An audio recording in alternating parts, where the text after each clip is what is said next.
Hello and welcome back to the podcast, We Are Selling. My name's Lee Woodward, the author of the Complete Salesperson course. Today's program is 10 steps to mastering the auction process. As we take you through the steps, this is a great opportunity for you to score yourself out of 10 in the vendor management, negotiation and buyer management processes that allow a date-related sale to be activated. And you don't have to be an auction agent to benefit from these 10 steps. Auction just has a date-related moment that everyone's working to, creates the compression, but also doesn't allow the never-ending process of another week, another week, another week. 1 week is 25% of the time on the marketplace. And I think choosing today's topic, no matter what method of sale you use, will escalate your skills in that area, because deadlines are where anything gets done in life as we work towards that milestone. As an educator working in all parts of Australia and around the world, I get to see people's preferred method of sale, be it regional, metro or international. And what happens to all of us as agents, we get comfortable being comfortable with our method of sale. And that doesn't always mean we're in line with the current marketplace or increasing our skills. And as true real estate professionals, we should learn all methods of sale, as you don't know the situation of the property or person that could be at hand, such as court-appointed properties, has to go to public auction, and if you haven't studied or run one of those auctions, you wouldn't be suitable or acceptable to represent that owner. And if this selected future owner is an existing client of yours, an established client, you'd be down on yourself that you didn't do the study to actually perform the work required, which is part of your profession of being in real estate. And I think a really good analogy for this is driving a car.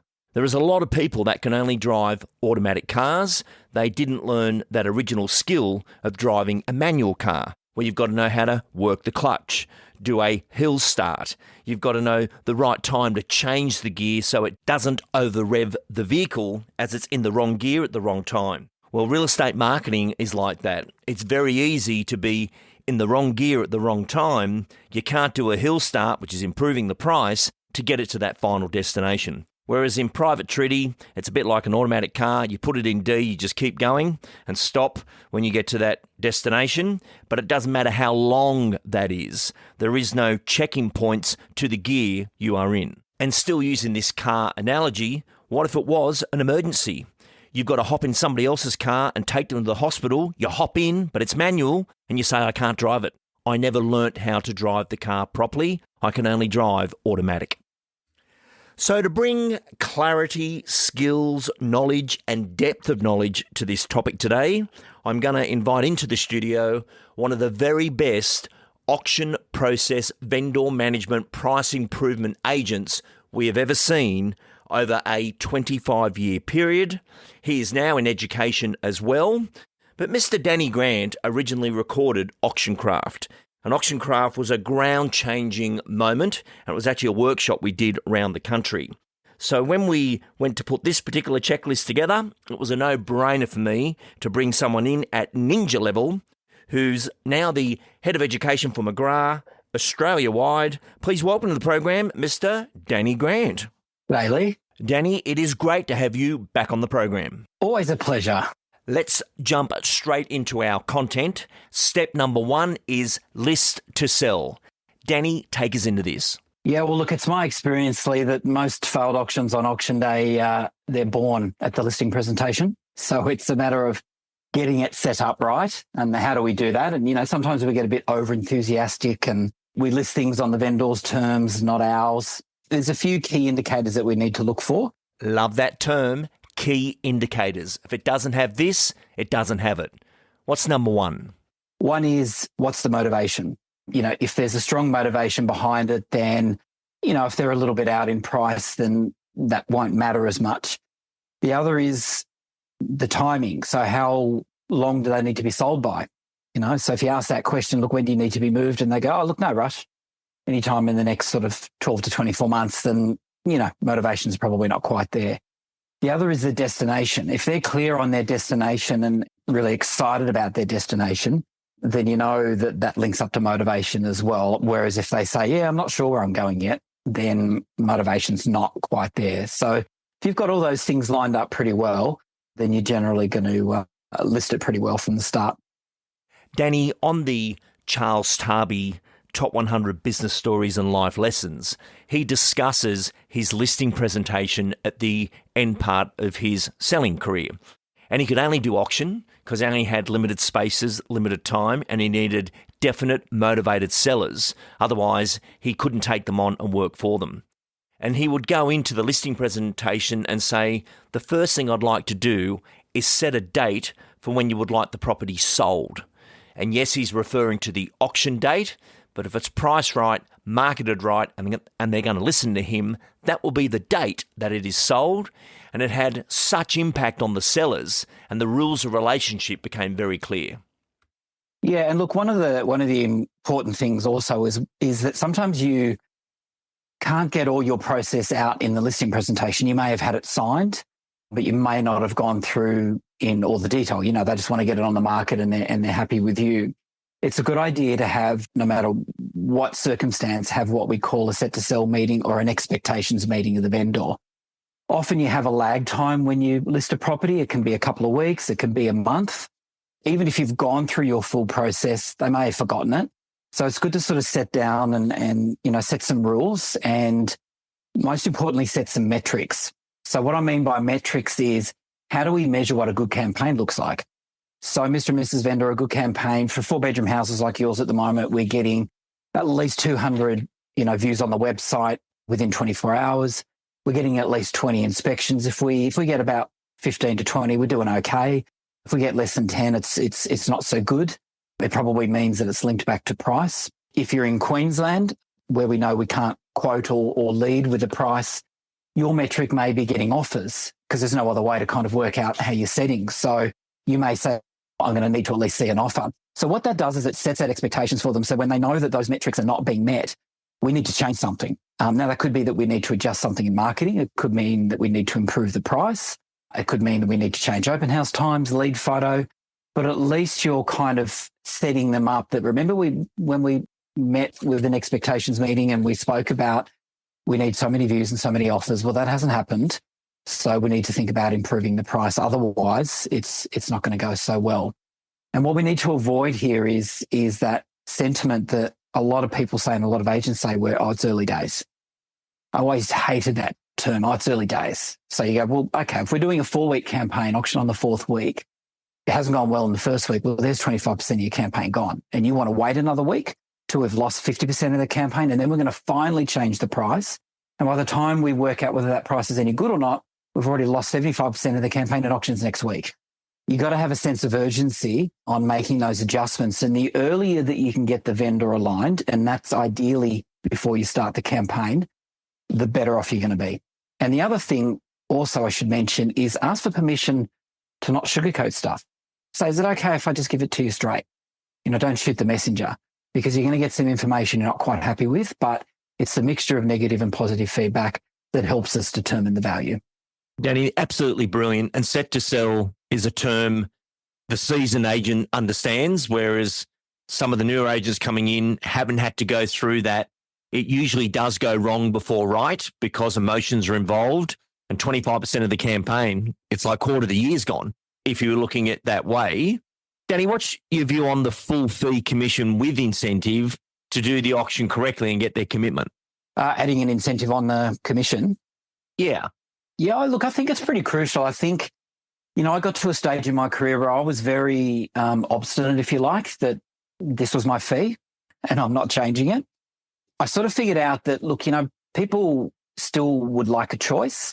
How do I kind of give them a choice with it being on my terms? And so what I actually did was increased my set fee, and the incentive started at my old fee. So I would give them that choice. So say, for instance, okay, my set fee is 2.75, but I'll actually lower that to, 2.2 plus 10% above an agreed figure. Suddenly they've now got a choice. But the reality is, if they locked in the incentive, I was getting my fee anyway. Didn't matter where it kind of went. But when the market moves and you do really well, you can get so much more. I'll never forget, Lee, I remember my first one I did. I actually did a 10% kicker and a 20% kicker, and I actually got into the 20% kicker, and just on the incentive alone was 99,800. Now, I know that exact figure because it didn't exactly hit 100,000.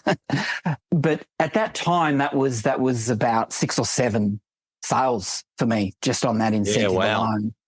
The other thing is also that if you get to the point where you're not quite aligned on where it's worth, you can say, look, there's equal benefit to me as well, but it's just not there.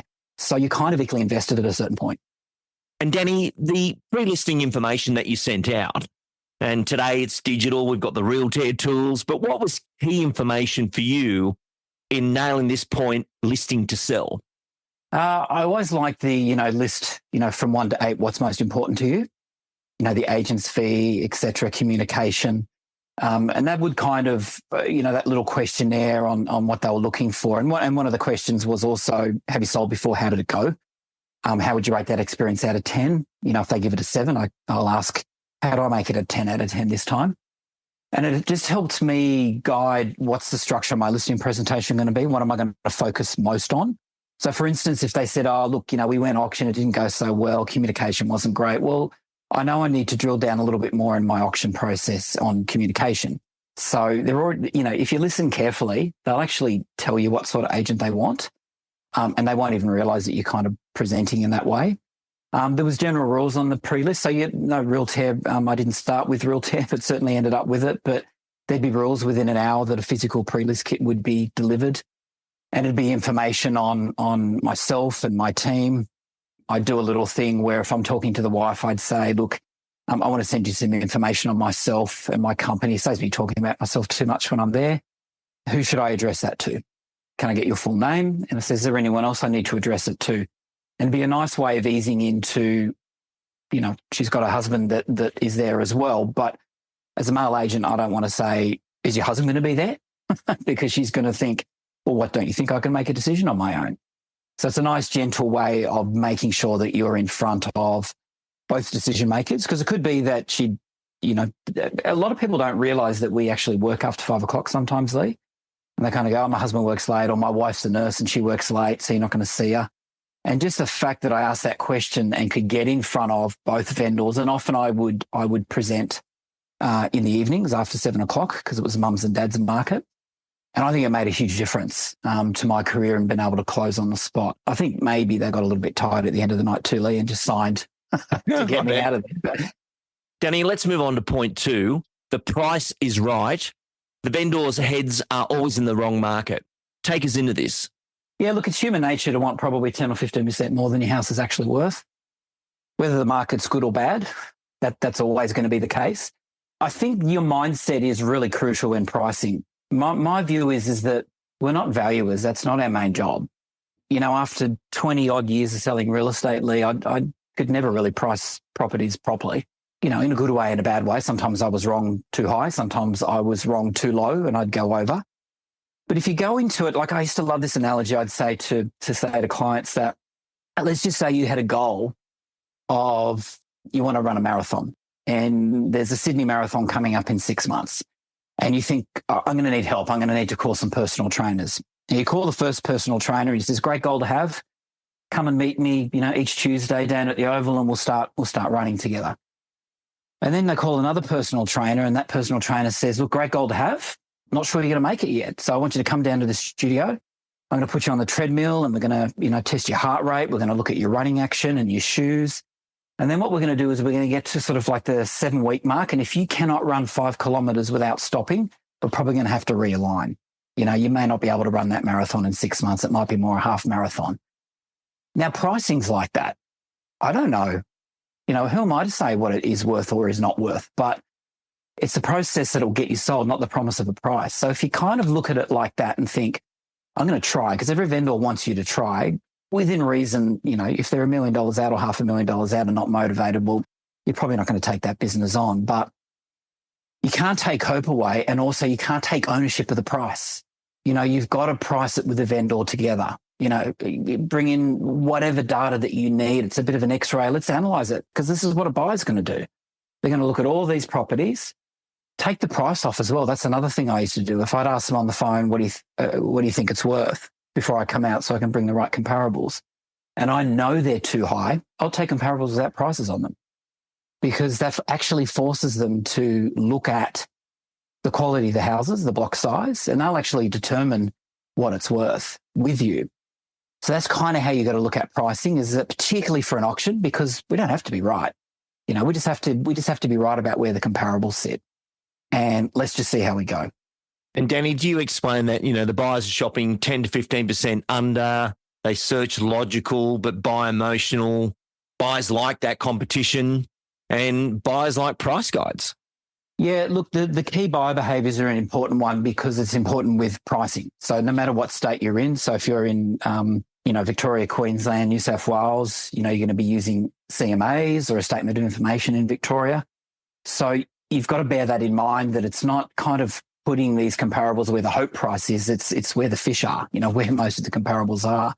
And no buyer goes out on a Saturday going, I'm approved up to $2 million from the bank. I'm going to give that all to Danny today.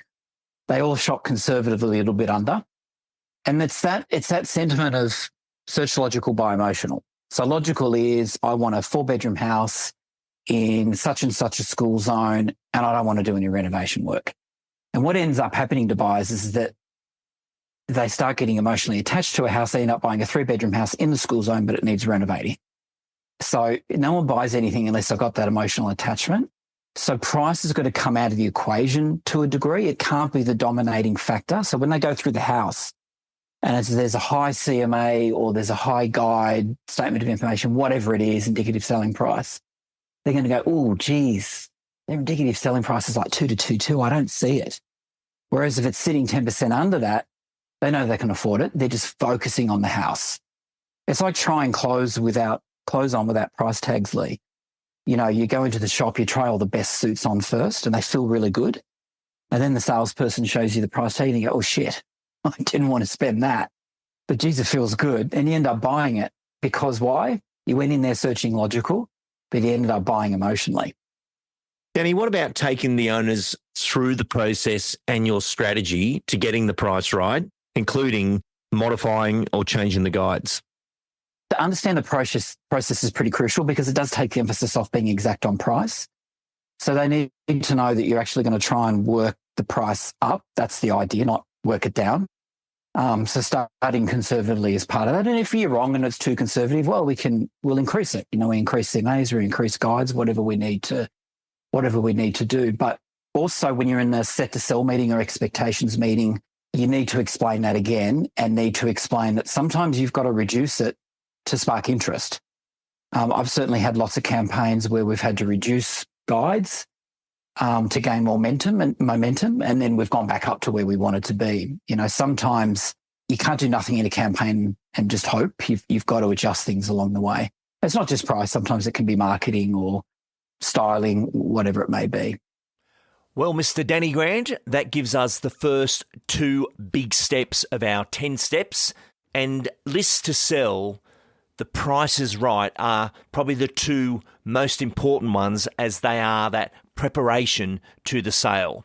Next week, we're going to go on with points 3, 4 and 5 as we work through our top 10 steps for mastering the auction process. Danny Grant, thank you for joining us, and we look forward to speaking to you next week.